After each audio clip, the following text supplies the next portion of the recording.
Anambra State Command ndị Chaplain Corps Policing Explorer CHAPOL achịkọbago ọgbakọ agba nke iri ha wee kpọọ oku nyere ndị okwu ha na-ada gbowam ma ụmụ akwụkwọ ka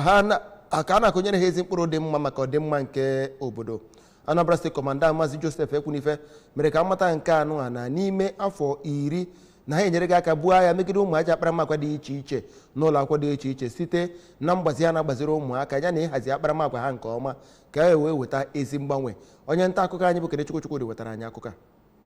Chukwuma Soludo, onye ọ bụ onye isi oche nke Anambra State Civic and Social Reformation Office, Maazị Chuka Nnabife nọchitere anya ya, kenere ngalaba CHAPOL site na mbọ ha na-agba ịlụ ọlụ ha ma lụkwa anya ọfụma, nke ọ kpọkwukwara oku ka ha na-alụ ọlụ ha na-agbawanye ọfụma. Onye bụ onye nyere nkụzi na oge mmemme ahụ bụ Maazị Maswell Okoye kọwara na ndị nne na nna ya nakwa ụlọ akwụkwọ nwere nnukwu ọlụ dịrị ha ị na-ahụ na ndị ntorobịa bụ ndụ na-ebi ezigbo ndụ ma na-akpakwa ezigbo agwa site na igosi ha ụzọ nke ndu, nke o kwukwara na gọọmenti etiti eguzobego Presidential Committee maka ajọ ihe niile na-echere ndị ntorobịa aka mgba. Site na Ọka, aha m bụ Kenechukwu Chukwudị n'akụkọ ụwa ABS.